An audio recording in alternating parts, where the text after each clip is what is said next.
So what's happening, Doc? What's happening, Jimmy? How you doing? Man, I'm good, man. Just cooling it, man. I had to pick up another. I had to just kind of just take a break for a second. So I'm reading this biography on Nat Turner by Stephen Oates, Okay. and Yeah. so yeah, man. So that's where I kind of find myself, man. That's where I kind of find myself. He does a great job of depicting what was happening around the time of Nat's life. One of the things that he said to me, man, and we might can just dig in right here. Got my Nat So Turner on he, today. yes, sir.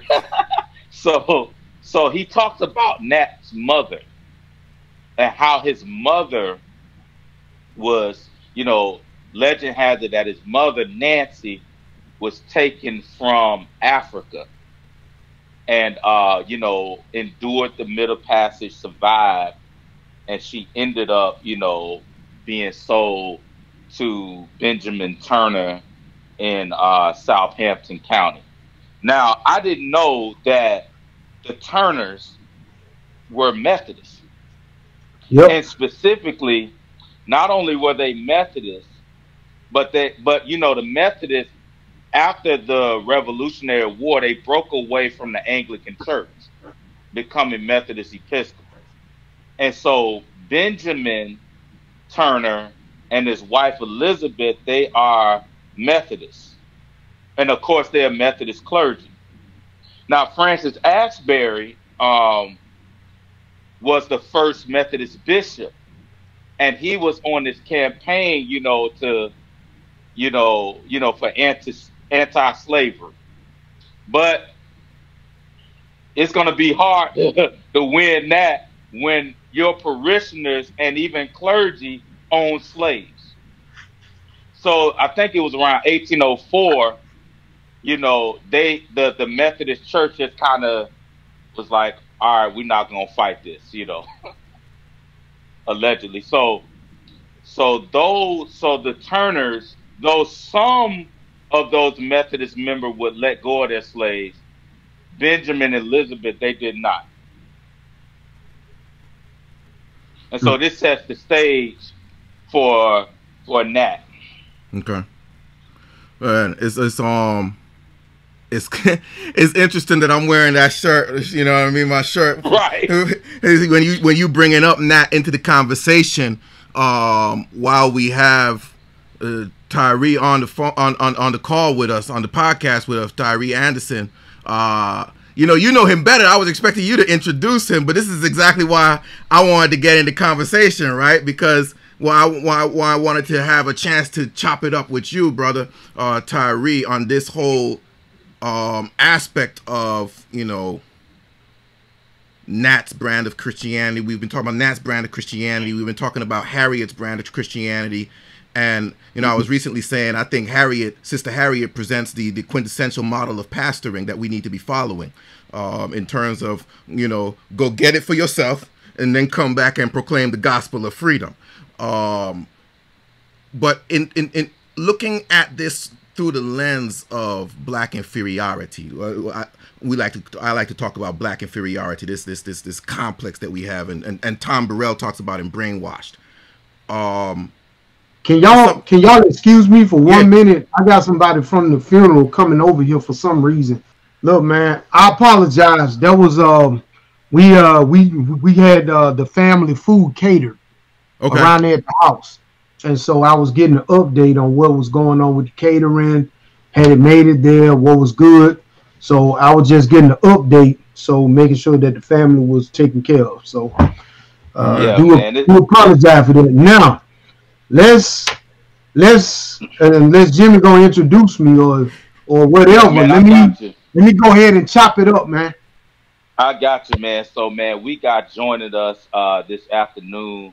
My dear friend, my big brother, Pastor Tyree Anderson, all the way from Birmingham, Alabama. He is the pastor of First Baptist Church of Inslee in Birmingham, Alabama. Tyree is a fellow Unionite, from the Samuel Dewitt Proctor School of Theology at Virginia Union.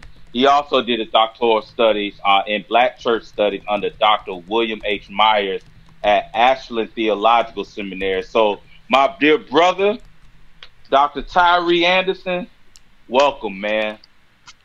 What's up, man? What's up? So, man, see, you still learning how to introduce Virginia Union. See, this is what you say. This is what you say.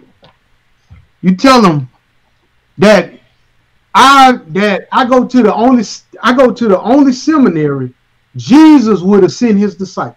Because he would not call his disciples himself. Now he probably would have sent Judas.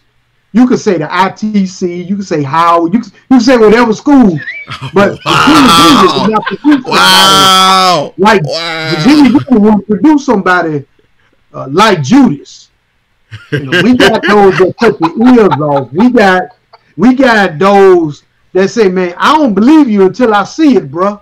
And then once you see it, you ain't got to touch it. We produce those kind of folks. So I gotta get you up on the language, man. It's not to put down other seminaries, but I ain't heard nobody else from a Black theological institution say anything like that. So I've coined it for Virginia Union. That's the only seminary Jesus would have sent his disciples to if he had not taught them himself, and he would have sent Judas to Shaw, would have sent them to Howard, he would have sent them to ITC. They wouldn't have been even admitted into Virginia Union, man. Oh my God. Judas is a bit of a stretch. I could say Thomas for Howard School of Divinity because, you know, I got my MDiv there, but I find myself now at the Samuel Dewitt Proctor School of Theology. So I can admit to be a Thomas. That's no problem. I'll put that on me. You know, as somebody who, man, I spent some time in Howard until they could no longer afford me. Man, I feel you on that. I spent some time at Howard, and then I graduated from one of the white institutions. You know what I mean? I graduated from Virginia Theological Seminary in Alexandria. They paid me to come, so you know, here we go. They're right down the street. Matter of fact, we got a sister in ministry that graduated from there. Okay. Yeah, Danielle McCray. Okay, I've heard that name. Yeah, I've heard that name. Yeah. Danielle is one of the spiritual daughters of our father in ministry, Lee Earl. So Danielle was the first one to go to seminary. Okay. And so he knew that she was going to struggle at Virginia Union because her disposition wasn't quite ready for that. And so, man, he got it set up and set up, man, down there on Seminary Road. Yeah. So if he can go, man, I literally used to live in that library, man.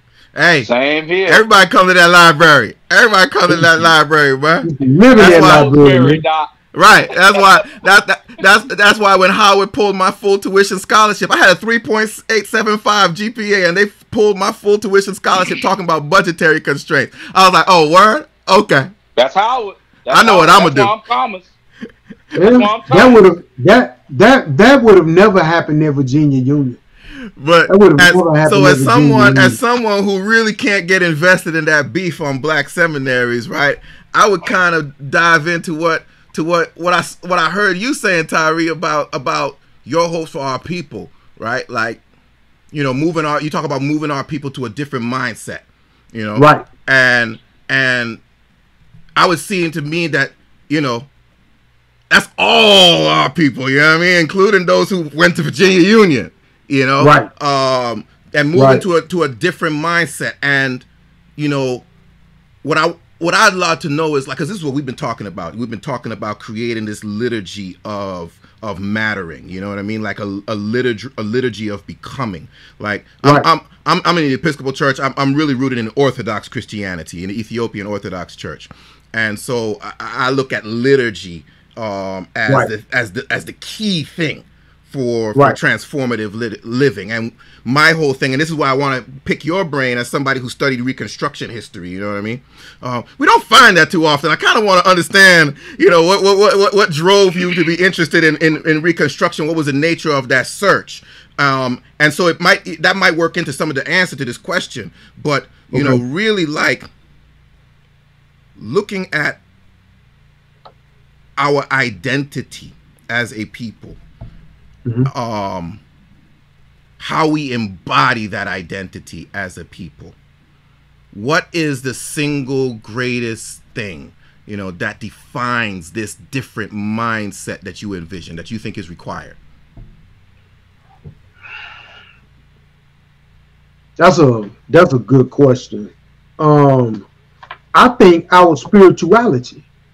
I think one of the things that we negate in this materialistic society in which we live, where basically you have a marketplace theology, and it's always based upon what you have accumulated in material items, be it your car, be it your house, be it your clothes, be it your academics, you know, be it whatever the world says is tangibly useful and can be exchanged. Spirituality can be tangibly exchanged in, you know, in the marketplace. And I think that our spirituality as Africans, because I'm not one to argue with folks. They tell me, well, I ain't never been to Africa, so I'm not an African. You sound like a fool. That sounds like somebody that's over in Little China, or somebody from Little Haiti, or somebody like that. They ain't never been to Haiti, they ain't never been to China, but they ain't gonna tell you that they don't have their roots. And so our spirituality as Africans, I mean, it's almost like what Steel Pulse argues. You know, I listen to a lot of Steel Pulse. Okay. And if you listen to the song Rally Round, Rally Round the red, the gold, the black and green, and we talked about this on Sunday night on our, we got a Zoom with these Virginia Union guys, and we talked about this song Rally Round, and it talked about closer to being African. That the closer we can get back to our spiritual roots, now you begin to tap into something, because most people don't realize that Western Christianity and basically that's a bastardized version of what we should be teaching. You know, we're teaching creeds that were developed 325 on, from Nicaea to Ephesus to Chalcedon 1, Chalcedon 2. You start looking at all these different doctrines and creeds that are being developed.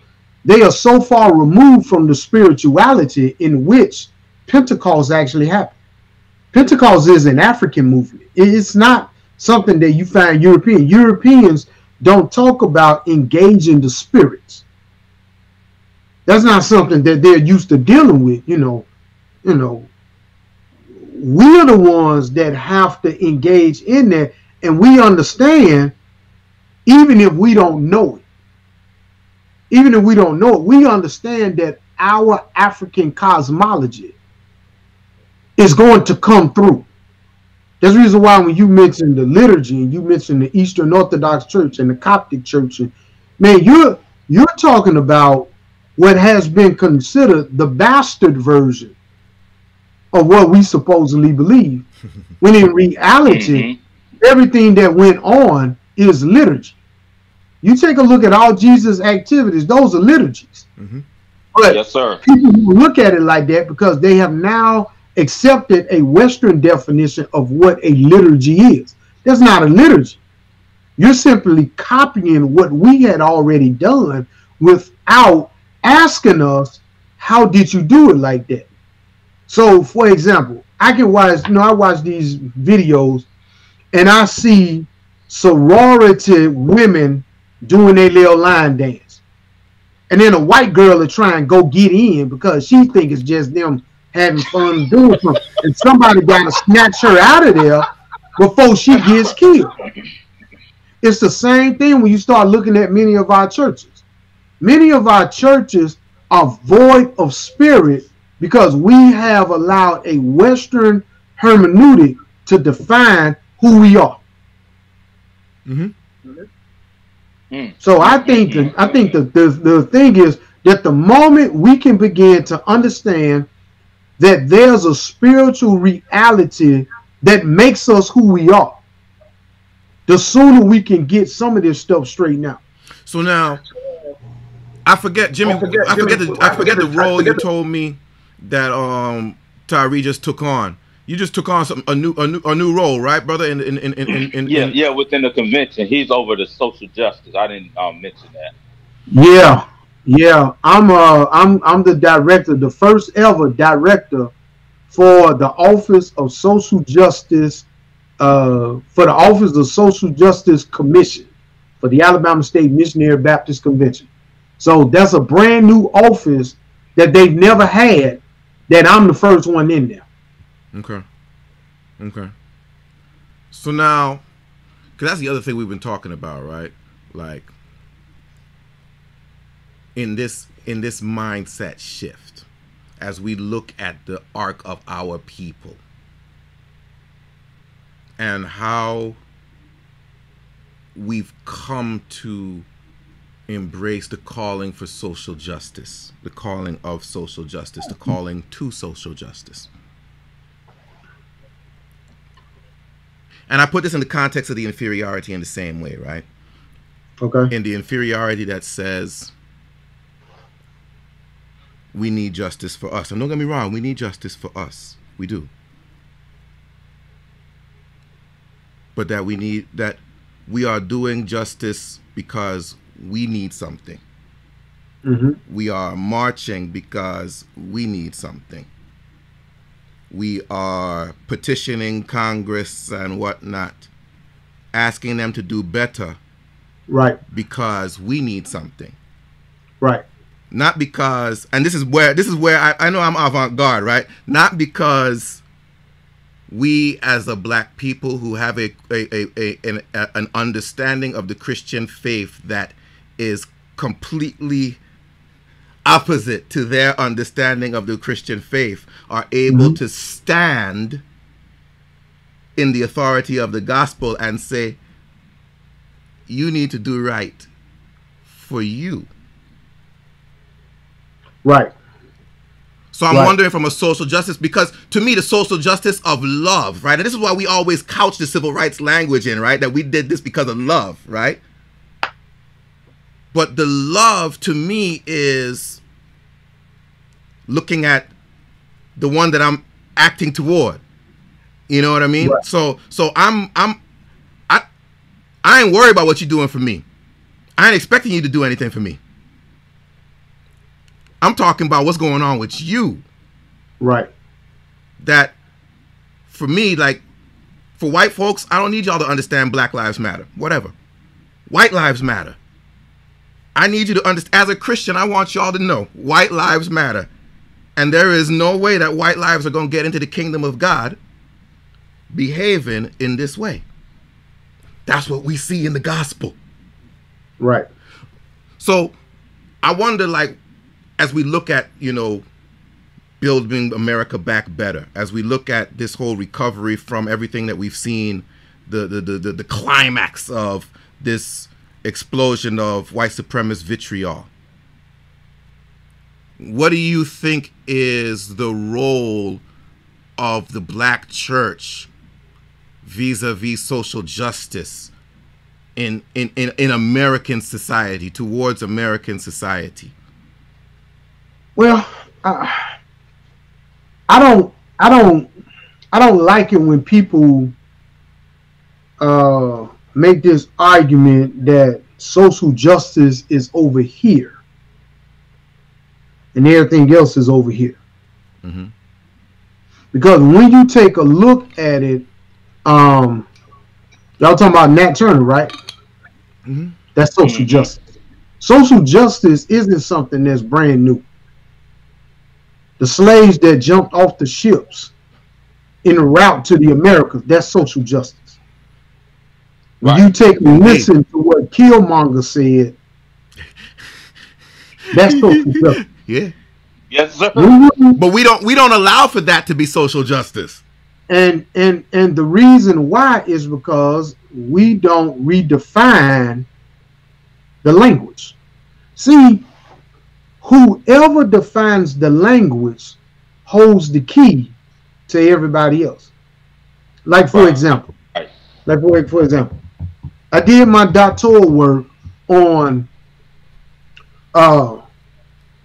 people who don't want to deal with incarceration. Mm-hmm. Now, you both think incarceration means somebody that go to prison. That's not true. Because a person can be incarcerated and be free, and they walk around every day wearing the same clothes. They can have on a shirt and tie like me, have on an Alpha Phi Alpha shirt, have on a Nat Turner shirt. We all can be incarcerated, but we've allowed those that have control over the platforms to tell us what this word means, and we just simply accept it because it's being said. So one of the things that we absolutely need to do, and this is something that my guys been doing, that we've been doing here. Okay. I formed an organization with two other guys called Cutting Edge Clergy Caucus. Okay. And the purpose of that is not to do ministry like everybody else. That's literally the main purpose. So on our podcast on yesterday, we talked about, because I began to redefine what salvation is. I began to redefine what reconciliation is. And I began to tell people, at least here at the church, and Jimmy know this, I've been telling folks at the church, our job ain't to save souls. Why? Because that's the dominant language of the colonizer. Colonizers said that I came to Africa in order to save souls. No. Your idea of salvation is tied into your understanding of civilization. So you think that if you come and save souls, you can also civilize the savages that don't know any better. Because we got a better understanding of God than you do. Because it's all supremacy. All these gods, and the reality is they didn't worship all them gods. They worship one God. But then again, they don't understand that their argument of the Trinitarian position is a North African origin that starts with the church father origin, and it was carried on and further developed by Athanasius.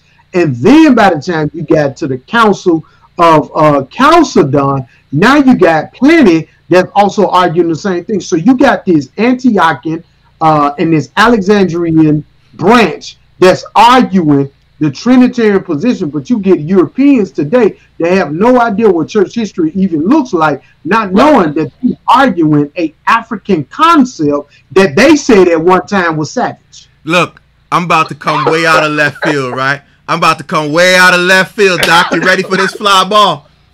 Go ahead. So how much of social justice then doesn't become us reprogramming ourselves and reassociating ourselves with the Ethiopic church, the Ethiopian perspective, to liberate our... Yeah, and that's the direction I was going, because when you start talking about white lives matter, we got to understand that black folks still follow white folk. So if white lives matter and we can get them to flip, then black folks are going to flip, because black folks still going to think that white folks' ice is colder than ours. And because we're going to follow them, we got to convince them to make them think that they are actually doing something, when in reality, we're the ones still leading them and they don't know it. One of the things that I say often when I'm talking to people and they want to kind of get smart, act like they know everything, I said, be careful talking to your father like this. And they look at me and they say, I don't follow you. I said, you don't know who your dad is? I was like, yeah, I know who my father is. I said, no. You don't know who your daddy is. I said, I'm your daddy. How you my daddy? We ain't related. I said, because you don't understand history. I said, every aspect of civilization that you supposedly got, who you think gave it to you? Where do you think this thing originated at?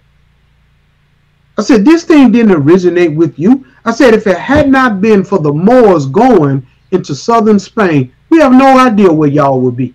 Y'all was still living in the Dark Ages. Dark Ages didn't come to an end until those North African Moors began to come in and actually introduce to you civilization, teaching you how to get rid of your trash, teaching you how not to eat like savages with your hands, teaching you how to read, and helping you understand what culture really is, instead of you believing that you had culture the whole time.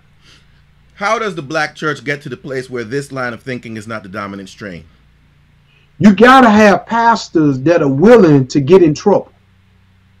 You got pastors that are not willing to get in trouble because they want a place to preach every Sunday. Not understanding that leadership demands more than just a hoop and a holler. That sometimes you got to be willing to get in trouble to help bring people out of their situation. And we all know individuals that are like this that I'm about to describe. We know individuals that the moment you start waking them up, they start hating you. Because now they got to be held accountable because they can no longer walk around sleep and acting as if they didn't know. Because the moment that you encounter the truth is the moment that you're finally held accountable. Now, if you didn't know, nobody ever told you. You can have all the ideas you got and the inkling. You can process it all you want. But until that light comes on, and that's the reason why people don't like light. That's why they had to get rid of Jesus. Because while they were operating in a level of darkness, here comes Jesus talking about the light. I am the light of the world. City on a hill can't be hid. Then you get people like Ronald Reagan and others like that who begin to take the words of Jesus and put it in a context where American civil religion now becomes the dominant strand. And that's the other thing. If we can ever get back to our spirituality, we will abandon American civil religion. But see, that's the thing that goes back to the liturgy. That goes directly back to this need for liturgy, right? Because my question always becomes, right, and I understand, right, you know, free from slavery, we know nothing about the functioning of this society. Not really. You know, we know what we've seen from a distance, and we also aspire to what we've seen from a distance. You know, we wanted to live like them in many respects. We were finally free to maybe have what they have, or live like they live, or something like that. So I get it, right? But we also see in every facet that strand of us that understood what was up, that understood the need for rethinking. I mean, Carter G. Woodson talks about the miseducation and the need for re-education. You know, Henry McNeil Turner talking about the need for immigration. You know, we can go on, we can talk about that strand, you know, that spoke about it. But for some reason, that strand within the church, without the church, all of whom were church people, but some were pastors and some were not, that strand never took hold en masse. Actually, it did. Okay. And see, this is where the Reconstruction piece hit. It did. And what happened was that when black people, because see, black folk didn't want to be like white folk. They didn't want to be like them. Majority of them was like, nah, y'all can keep that. We got ours over here, because they understood we knew how to build industry. We knew how to do engineering. We knew how to do everything we needed to survive. Because if it had not been for the brother, Eli Whitney wouldn't have had a cotton gin. If it had not been for Thomas, what's his name, Latterson, Thomas Edison wouldn't have been able to have the filament. When you start looking at the telephone, the traffic light, you start looking at all these black inventions. All these inventions that we take for granted now, like the freezer in the refrigerator, the ice maker, that's black. All these black people invented this stuff, and white people took credit for it because they were slaves. So now, black folks are free. They don't want to be like them. And what happens is that white community plunges into poverty. They plunge into poverty because they don't know how to work. They don't know how to work. You don't talk about black folk being lazy. Go back and take a look at your ancestors. They did not know how to work. They didn't know how to work the land. They didn't know how to do any of that stuff.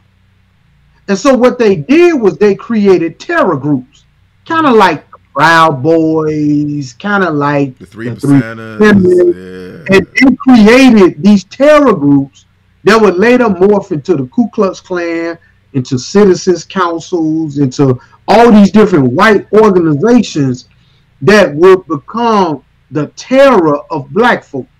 And the reason why they created them wasn't because black men were trying to sleep with white women. That's the lie. The reason why they created these terror groups was because black economics was booming and white economics was plunging. That's the reason. Yep. And that happened, black folks said, if I don't go along, they're going to kill me and my family. I'll just go along. It became a survival tactic. And it's the same thing today. When you take a look at this past election in November, this idea of stop the steal that was promoted by the previous leader of the administration, because I said for the next 6 months, I wasn't going to say the dude's name. So the previous leader of the United States said, stop the steal. And he named several locations: Arizona, Philadelphia, Detroit, Milwaukee, Atlanta. The 5 areas that got him out of office. And what has happened now is that, well, before I jump there, what they did was they had armed protesters go to the counting places to try to disrupt it and create a sense of terror because they were carrying guns. They are no different than their ancestors during Reconstruction in 1877 when the North was pulled out and now the South has to deal with the heavy overt racism and white supremacy that was there to destroy them and to cause all kind of havoc. The same mindset in 1877 is the same mindset in 2020. And when they went there to disrupt it in order to stop the steal. Fast forward, they took that same mindset up there to DC on January 6th. We're going to stop the steal. And now when you take a look at it, you have 44 Republican senators to say that this man should not be held accountable. But if you look at any legal precedent of any other impeachment or any other type of event that took place, not at the presidential level, but at other levels, because there have been senators, there have been congressmen and congresswomen, there have been judges that have been impeached. It all happened after they left office. So it's this idea again of being quiet while white supremacy continues to permeate our society. And one of the challenges that we got is that we got black pastors who are not willing to fight against white supremacy because they are getting paid back.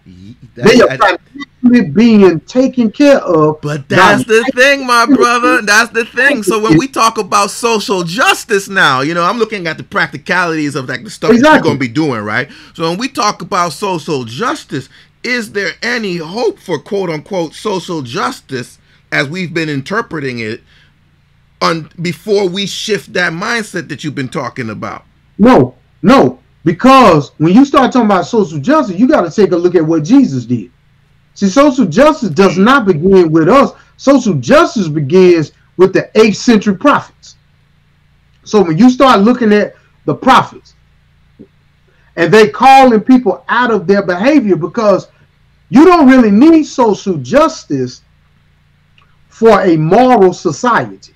Right. You need social justice for an immoral society. Right. Or an amoral society. If you have morality, people are not going to allow children to be locked in cages and be separated. People are not going to allow, like in the month of December, 100% of the people that lost their job were women. 100%. You mean to tell me that's a coincidence? Absolutely not. Not a coincidence. It's a product of how this culture behaves.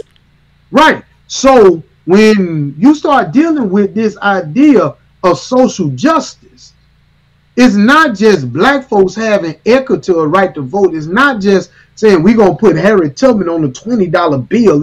It's not this. You're gonna be all right. Everything gonna be all right. We'll take care of it.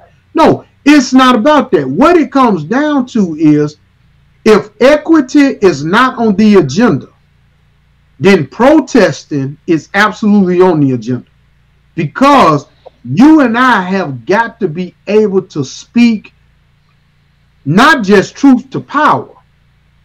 We got to speak truth to the powerless. We got to be able to tell those that don't believe they are entitled that you are absolutely entitled, and we are not going to walk away until you finally come up the hill to where we are. And I'm saying, now you might not want to engage, but now you understand that you should have what they got. Even if you don't want it, you can turn it down, but do they make it available to you? And the answer is no. And too many of our churches are too focused on trying to engage in the entertainment venue on Sunday morning, because they know that if, and it's almost like using the Fox News philosophy. A lot of people don't know what Fox News' philosophy is. I shared this with our leaders on Sunday. Roger Ailes' philosophy for Fox News is, let other news stations tell you how to think. We want to tell you how to feel. Because see, if I can get you to feel, I can control your thinking. If I can control how you feel, I can control your money. If I can tell you how to feel, I can plunge you so far down in something that ain't real, that by the time you wake up and realize you've been hoodwinked and bamboozled, I'm already gone.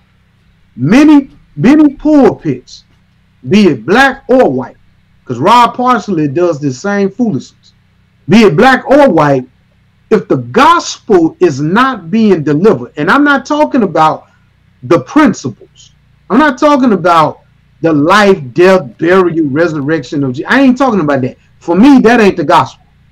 For me, those are what I call corroborating witnesses. These are the ones that can tell you, I ain't the gospel, but let me tell you who is. If we are not giving them Jesus raw, unfiltered, uncut, no chaser, they got to deal with that Negro from Nazareth. Now you begin to open up the eyes of individuals saying, wait a minute, this thing ain't right. That's the reason why those that were on the plantation with Nat Turner, those slaves were released, but the Turner family didn't do it. It's because they did not hear the words coming out of the Methodist pastor's mouth. And Methodists are rooted in social justice. So for them to neglect social justice in Southampton, you got major problems. Because now they are no longer guided by the gospel, and the gospel is Jesus himself. Colossians chapter 1, verses 15 through 20. I just dealt with this for a whole month in our, in the sermons for the first Sundays for the first month of the year. That the essence of the gospel is not these other pieces, it's Jesus himself. And when they neglected Jesus and they start going after the culture, now you got a problem on your hands, because now you trying to pit culture against Christ, and culture gonna always lose. So what does this mean then for the black faithful?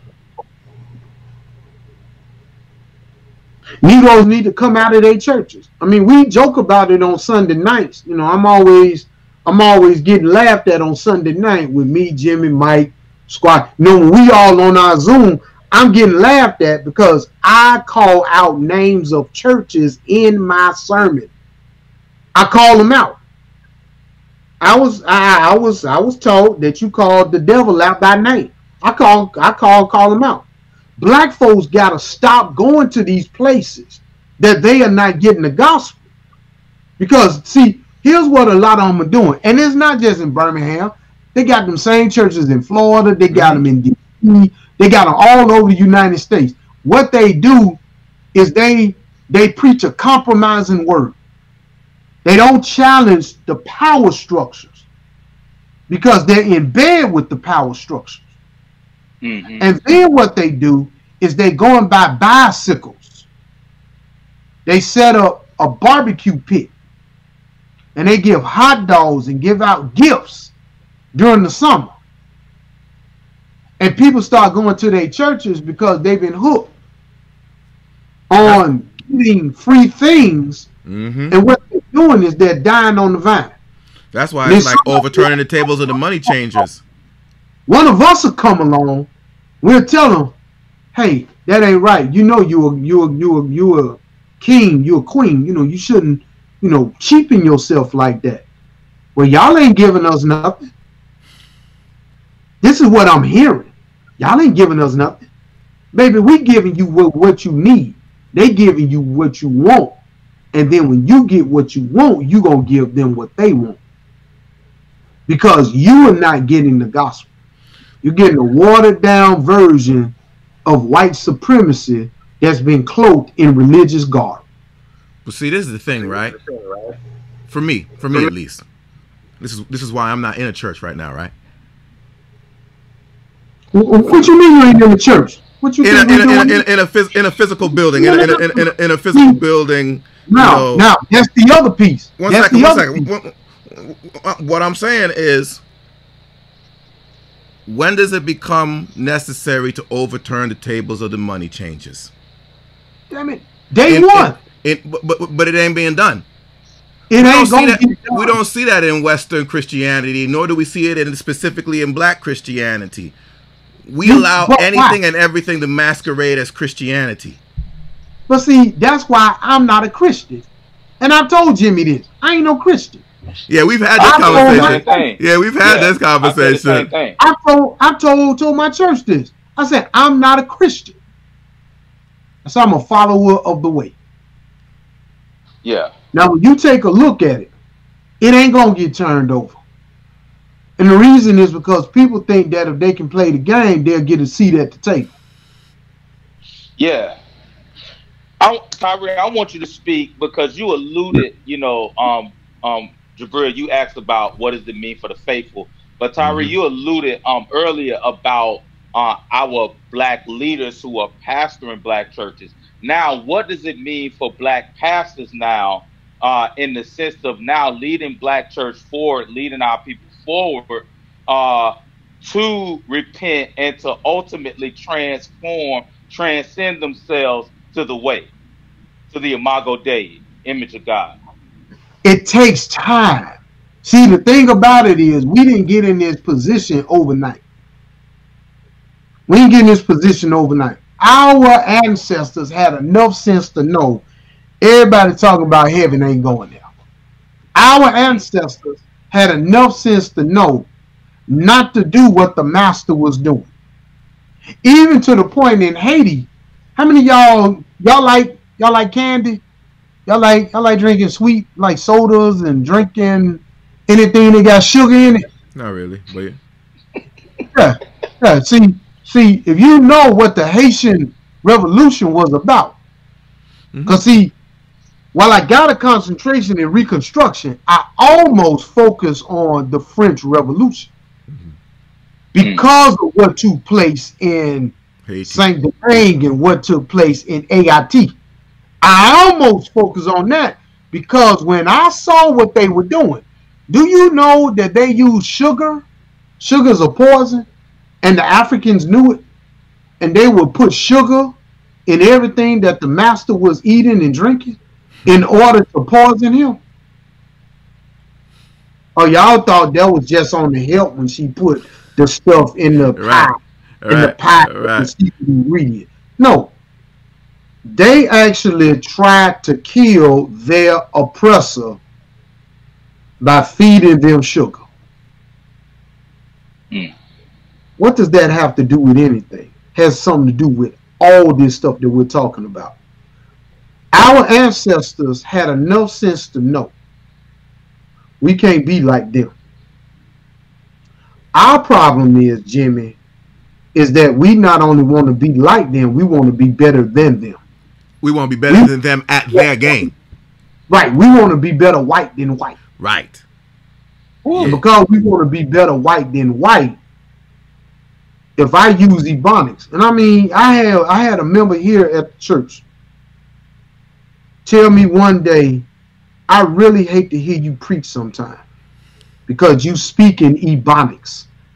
I said, well, let me explain to you why.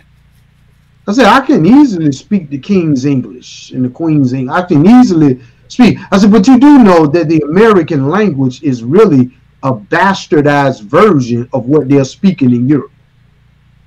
I said, you do realize that, right? Yeah. And she looked at me.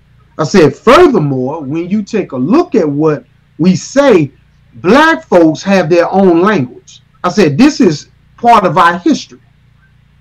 We've always had our own language. Why? Because we needed to say stuff that other folk didn't know about. I said, that's the reason why you had the Negro spirituals. Negro spirituals weren't songs. They were coded language saying, man, I'm about to get out of here tonight. Alerting everybody, letting them know it's time for me to be free. Because that chariot going to swing low. Going to carry me home. What that mean? I'm going to freedom land. Amen. So we've always had our own language. When we stop having our language and began to use theirs, hip-hop artists, Big L. Hip-hop artist, Big L. L, rest in peace. Reverend. L does a song called Ebonics. And he said, I'm going to teach street slang to y'all. Do you know how many people got indicted after listening to L's song? Because now the feds could unpack what the street language was on the song and they had no idea? Right. We give away our culture and then demonize others when they don't respect us for being who we are. So if we're going to help our people, it's going to begin with a slow methodological process of helping others to understand this is how we are. Jesus did not start with the entire nation of Israel. He didn't start with every person in the Decapolis. He didn't start with everybody in Jerusalem, Judea, and Samaria.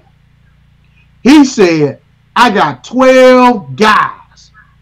Reverend. And these 12 guys going to turn the world upside down. I'm going to give them what I got, and then they're going to be able to replicate that. And the reason why we are on here today talking about this stuff is because we are the spiritual descendants of one of those 12.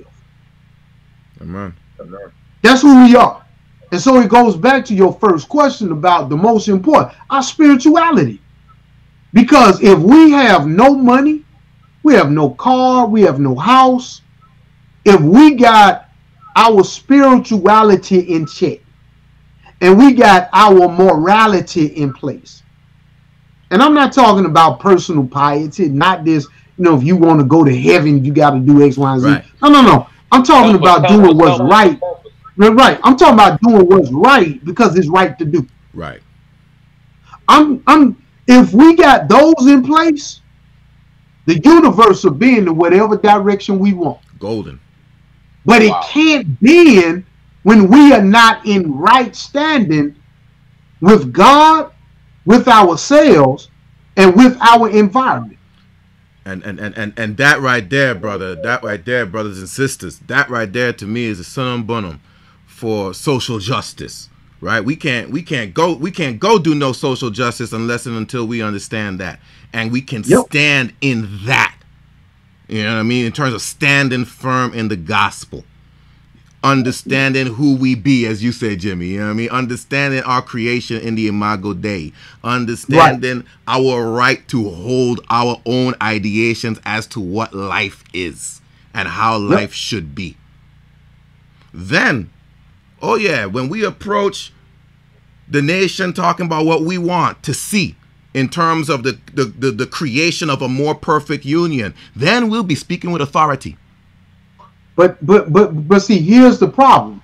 it'll never be a more perfect union because the DNA is rooted in slavery. The DNA is rooted in oppression. No, it'll never be perfect. It'll never be perfect, but it could be better than what if we could convince white folks to repent. Won't happen because I keep one of telling the things Jabril, that I learned from my father in ministry. One of the things I learned from my father in ministry is that they don't apologize. Oh, I know. I'm fully aware, Doc. I'm fully aware. But I also remember what happened to Jonah when he didn't want to go to Nineveh because he was like, the Ninevites, they ain't gonna apologize, Lord, and so the moment they apologized, he got even angry. Right? Sure enough, did. So no, man. So our focus,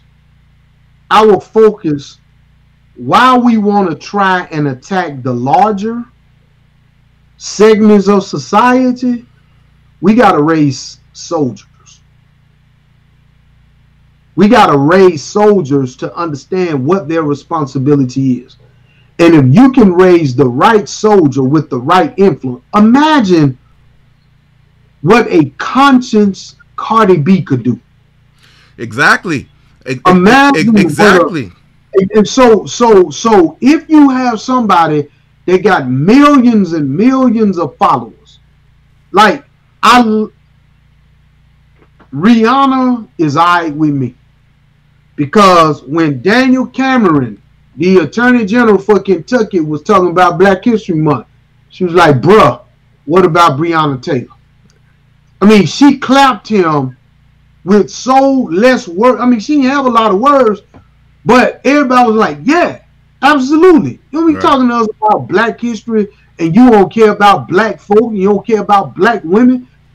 We got to be able to raise the next generation of change agents that might not be in the church, because they may never come through our doors. You said you're not in a building per se, but I argue, using from a liturgy perspective, this is worship. Amen. We are engaged in worship right now, but some folk will say it's not worship because it doesn't fit to their paradigm. And then I raise the question: show me the model of worship. Right. What's your model rooted in? Show me what the order of worship was for the first century church. It said they were all on one accord.